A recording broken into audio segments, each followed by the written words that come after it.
Welcome back after the break. आप देख रहे हैं आपका अपना favourite show Sangini for today's women. खुद को हेल्दी और फिट सभी रखना चाहते हैं और इसके लिए योग से बेहतर कोई ऑप्शन नहीं। तो चलिए सीधे जुड़ते हैं आचार्य प्रतिष्ठा जी से, जो आज हमें बताएंगी कि कैसे और कौन से योग के जरिए हम खुद को हेल्दी रख सकते हैं।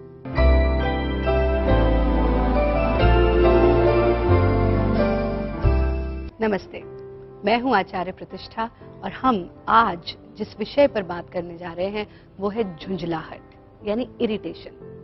खास तौर पर वो महिलाएं जो 40 की उम्र को पार कर चुकी हैं, मेनोपॉज के पीरियड को आने वाला है या आ चुका है, उनमें इरिटेशन झुंझलाहट, चाहे किसी और के प्रति, चाहे अपने प्रति, चाहे अपने आसपास की परिस्थितियों के प्रति, और उस इरिटेशन का इफेक्ट कहीं ना कहीं हमारे शरीर पर भी होता है, हमारे मन पर भी होता है।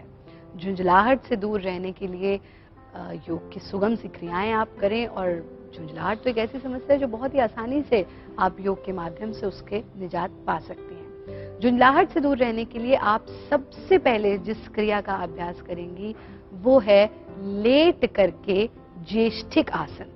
ज्येष्ठिक आसन कैसे करना है इसको अच्छे से समझ लें। आप पेट के बल लेट जाएंगे और पेट के बल लेट करके अपने हाथों को इस तरह से फिंगर्स को क्रॉस कर लेंगे, और ये जो फिंगर्स को आप क्रॉस करेंगे इसको अपने सर के पीछे टिकाएंगे, यानी माथा जमीन को छू जाएगा।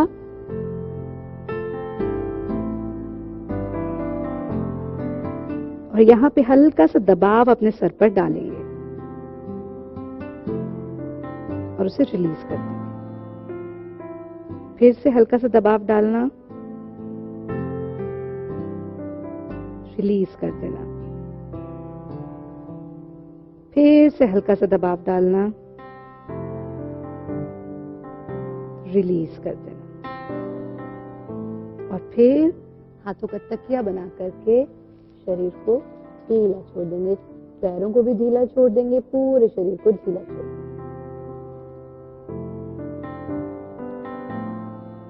यहीं से हम योग की दूसरी क्रिया लेते हैं जो कि है मकर आसन।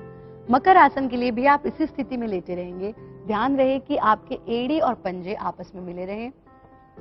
कोहनियों को आपस में मिला देंगे, हाथों को मिला देंगे और अपने चेहरे को अपने हाथों के बीच में टिका देंगे।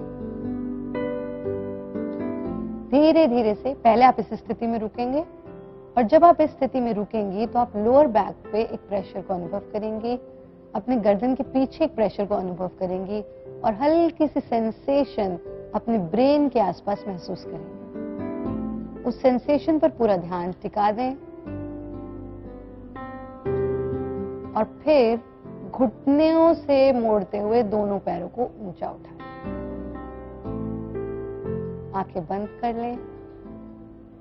Normal breathing. Be an observer and observe the position of your body.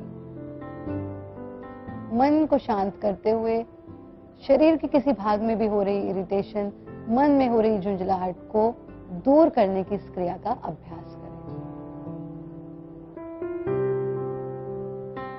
और फिर पैरों को वापस ले आए, हाथों को वापस ले आए, फिर से हाथों का तकिया बना के शरीर को ढीला छोड़ दें, और यहां से सीधे आप आ जाते हैं वज्रासन की स्थिति में।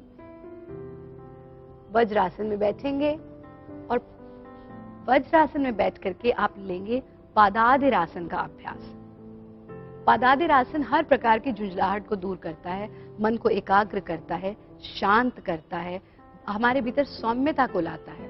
कैसे करते हैं पादादिरासन? वज्रासन में बैठें, हाथों को अर्धचंद्र मुद्रा में ले लेंगे। अर्धचंद्र मुद्रा में लेकर के दाएं हाथ को बाएं बगल में टिका देंगे, बाएं हाथ को दाएं बगल में टिका देंगे। कोहनियों को नीचे ले जाएंगे। आप प्रेशर महसूस करेंगे अपनी बगल पे और गर्दन को आगे की ओर ढीला छोड़ देंगे। आंखें बंद कर लेंगे। इस प्रेशर को फील करना जो आपके बगल पर, आपके अंडर आर्म्स पर आपके हाथों द्वारा दिया जा रहा है, और पूरा ध्यान टिका देंगे नासाग्र पर, यानी टिप ऑफ द नोज पर। इस क्रिया को करते समय आप अनुभव करेंगे टिप ऑफ द नोज पर एक कूलिंग सेंसेशन, आज्ञा चक्र पर एक सेंसेशन, और फिर ऊपर सहस्त्रार पर अपने ब्रेन के आसपास एक सेंसेशन।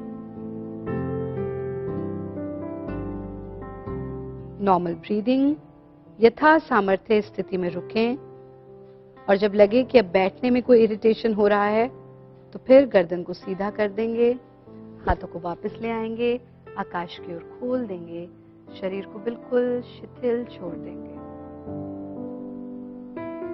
ज्येष्ठिक आसन का अभ्यास, मकर आसन का अभ्यास और पादादिर आसन का नियमित रूप से अभ्यास करें। और साथ में इरिटेशन जिन महिलाओं को होती है, झुंझलाहट जिन्हें होती है, उनके लिए सर्वोत्तम योग की क्रिया है अट्टाहास। अट्टाहास यानी मुक्तहास। अट्टाहास के लिए आप अपने आसन पर बैठ करके भी कर सकते हैं, खड़े होकर के भी कर सकते हैं। हाथों को ऊपर की ओर फैला देंगे, अपने रिब्स को, अपने लंग्स को बिल्कुल ढीला छोड़ देंगे, पेट को बिल्कुल ढीला छोड़ देंगे और कम से कम 1 मिनट तक मुक्तहास आप करेंगे। जितनी जोर से हंस सकते हैं उतनी जोर से आप जरूर हंसेंगे।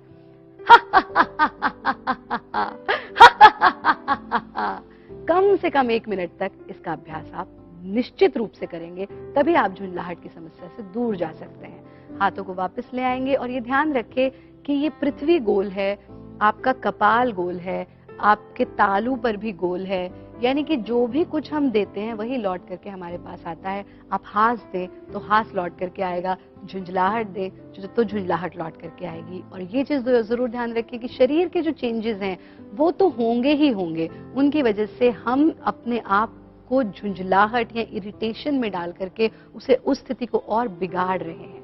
ऐसे में अपने आसपास जितनी पॉजिटिविटी हो सकती है वो रखें, इन क्रियाओं का नियमित रूप से अभ्यास करें और स्वस्थ रहें, आनंदित रहें, मुस्कुराते रहें, हंसते रहें।